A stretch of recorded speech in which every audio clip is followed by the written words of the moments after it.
dan rezekinya lancar ya.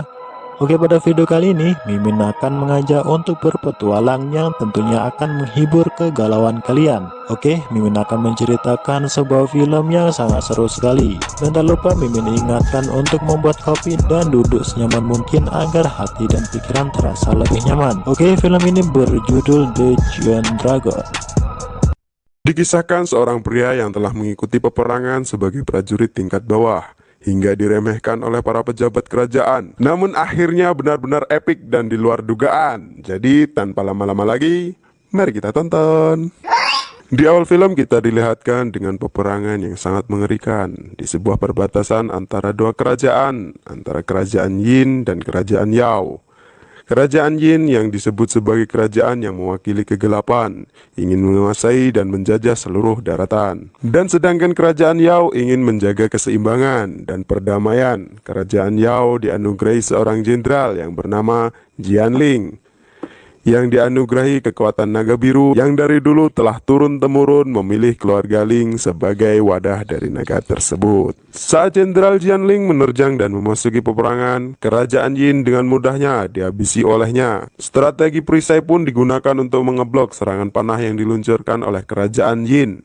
Namun situasi sangatlah buruk saat ketika pasukan elit kerajaan Yin mulai ikut parti dalam peperangan. Dan salah satu di antara pasukan elit tersebut memanggil naga tanah yang buas dan tanpa waktu lama mengobrak-abrik pasukan negara Yao. Kemudian Jenderal Jianling mengeluarkan kekuatan naga birunya yang dari awal masih dipendam hingga naga tanah pun dapat dibabat habis oleh dirinya. Namun masalah belum selesai di situ karena masih ada pasukan elit lain yang memiliki kekuatan super cepat seperti ninja dan ada yang memiliki daya hancur yang sangat tinggi. Dengan ini konsentrasi Jenderal Jianling harus terpecah karena dia sontak harus membantu pasukannya yang kewalahan. Dan dengan liciknya situasi ini dimanfaatkan oleh pasukan elit musuh untuk menyerang Jenderal Jianling sehingga dia terkena gigitan salah satu naga tanah dan terluka parah.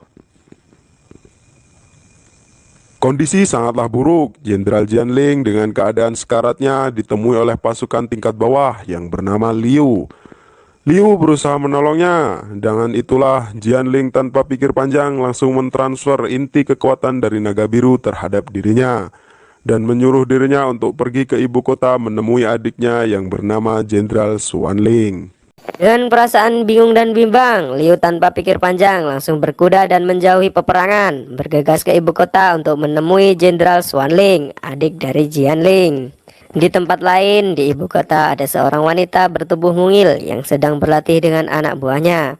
Wanita itu menyimpan kekuatan yang luar biasa. Ya, wanita itu adalah Jenderal Xuanling, adik dari Jenderal Jianling yang telah gugur di medan perang. Singkatnya, Liu telah tiba di ibu kota dan sedang menyantap makanan dan melepas lelah. Tak lama kemudian, dia menyadari kedatangan Jenderal Xuanling yang sedang belusukan di kota tersebut. Dengan tanpa basa-basi, Liu langsung menghampirinya dan menunjukkan bahwa dirinya telah diberi amanah oleh Jianling untuk menemui dirinya. Dengan begitu, Jenderal Xuanling langsung mengajak Liu ke kediamannya. Di situ, Xuanling langsung melepas kekuatan naga biru yang ada dalam diri Liu, yang ternyata berwujud seekor naga kecil berwarna biru.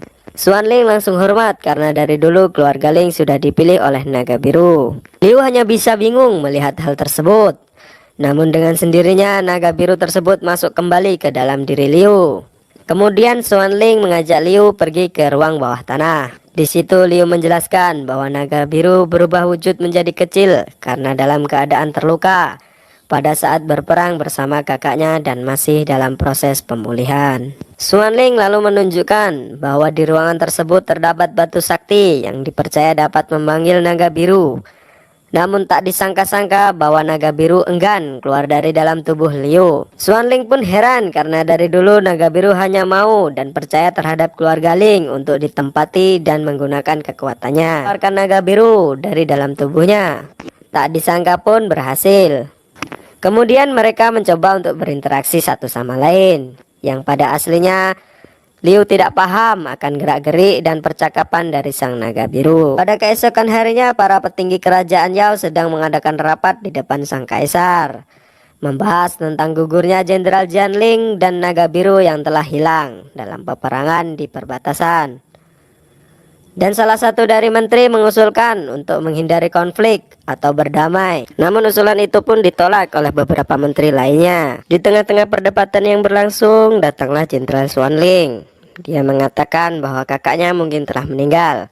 Namun naga birung tidak hilang dan telah memilih inang yang baru. Para menteri pun bertanya, siapakah yang telah dipilih oleh naga biru untuk menjadi inangnya? Xuanling menjawab, dia adalah bawahan kakakku. Dia adalah prajurit perbatasan. Sontak pun para menteri mengejek. Menteri pun beranggapan bahwa naga biru hanya dapat dikontrol oleh keluarga Ling dan tidak mungkin dikuasai oleh prajurit kecil seperti Liu. Para menteri khawatir Liu akan mengacaukan semuanya. Setuju dan menyuruh Xuanling berangkat ke perbatasan sekarang itu juga.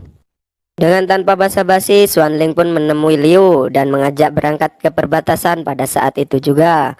Xuanling berjanji pada Liu bahwa dirinya akan mengajari Liu cara menggunakan kekuatan naga biru di perjalanan nanti. Singkatnya, perjalanan pun dimulai dengan rombongan yang berisi Liu, Xuanling, dan kedua anak buahnya. Di tengah perjalanan, rombongan itu pun beristirahat tengah hutan sampai keesokan paginya. Disitulah Xuanling mulai melatih Liu. Pelan tapi pasti kekuatan itu pun muncul, walaupun kegagalan tetap terjadi. Pelatihan tetap dilanjutkan sampai malam hari pun tiba. Xuanling yang terbengkalai dan menjadikan rumah itu tempat beristirahat. Ketika semua sedang tertidur, Liu pun malah tertawa cengengesan di dekat Xuanling sambil menatap kecantikan wanita yang ada di depannya. Sontak Xuanling terbangun dan langsung mengajak Liu untuk berlatih kembali. Di tengah-tengah latihan berlangsung, suatu hal tak terduga terjadi di mana 3 pasukan elit kerajaan Yao berhasil melacak dan menemukan mereka. Taruhan sengit pun tak terhindarkan. Namun sang ketua pasukan tidak ikut di situ. Dan salah satu pasukan elit yang bertarung dengan Liu mengeluarkan teknik penarikan sukma yang dimana membuat Liu seketika lemas tak berdaya. Untungnya salah satu pengawal datang menolongnya, namun harus dibayar dengan nyawa yang hilang. Sementara itu Xuanling berhasil mengalahkan si ninja, namun pengawal satunya pun berhasil dikalahkan. Melihat hal itu, Xuanling langsung menghabisi musuh dengan pedang naga biru ciri khas keluarga Ling. Sekarang tinggal Liu dan Xuanling yang tersisa. Tak lama dari itu, Liu pun pingsan dan setelah beberapa saat kemudian dia sadar dan panik melihat semua kawan-kawannya sudah tergeletak tak bernyawa. Disitulah terjadi percekcokan antara Liu dan Xuanling, di mana Liu mengajak Xuanling untuk mundur saja karena dia pun tak yakin akan mengalahkan kerajaan Ying dalam kondisi belum matang menguasai kekuatan naga biru. Namun Xuanling pun marah karena dia beranggapan Liu telah menyia-nyiakan kesempatan yang diberikan kakaknya dan sekaligus tak menghargai pengorbanan teman-temannya yang telah berkorban nyawa untuk melindungi dirinya. Tak lama dari itu Xuanling tiba-tiba pingsan. Ternyata Xuanling terkena sayatan yang cukup dalam pada saat pertempuran tadi. Liu pun merawatnya hingga keesokan paginya pun tiba. Mereka pun berbicara dari hati ke hati. Di situ Xuanling sudah berhenti memaksa Liu untuk bertarung dan menguasai kekuatan naga biru. Mendengar itu Liu senang, akhirnya Xuanling mengerti. Namun Liu juga merasa sedih saat mengingat perjalanan mereka dan perjuangan mereka yang telah mereka lalui. Hingga singkat waktu pagi pun tiba. Liu pun tersadar bahwa Xuanling sudah tidak ada ketika ia bangun. Liu pun paham kemana perginya Xuanling yang sudah pasti adik sang jenderal pasti pergi ke perbatasan di mana telah dikuasai oleh pasukan elit kerajaan Yin. Dan benar saja Xuanling sudah sampai di perbatasan, langsung disambut oleh musuh-musuhnya. Namun dengan mudahnya Xuanling mengalahkan mereka semua. Yang pada akhirnya ketua pasukan elit pun datang dan membuat pertarungan semakin sengit, membuat Xuanling bertekuk lutut di hadapan sang raja pasukan elit tersebut. Dengan terpaksa sang ketua pun mengeluarkan jurus pamungkasnya dan merubah menjadi raksasa dengan daya hancur yang lebih kuat. Hingga akhirnya Xuanling terpojok dan Liu pun datang untuk membantu. Tapi dengan mudahnya mereka berdua dipentalkan. Xuanling yang lebih terlatih dari Liu segera bangkit dan menerjang kembali. Namun tanpa disadari sang ketua mengelabui Xuanling dan merubah wujudnya menjadi kecil dan muncul di belakang Xuanling dan menusukkan pedangnya hingga tak tertolong lagi. Liu hanya bisa diam dan kaget melihat itu semua.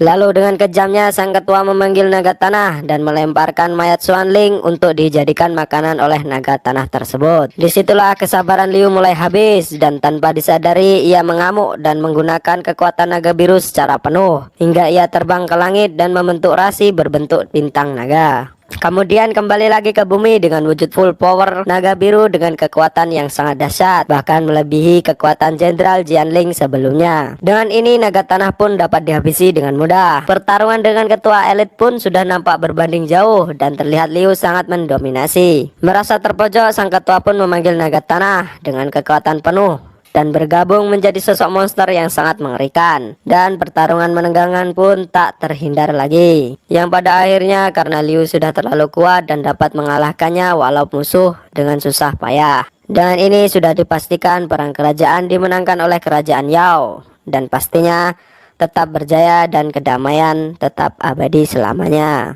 Liu pun menggendong Xuanling untuk dibawa kembali ke kota, dan film pun berakhir.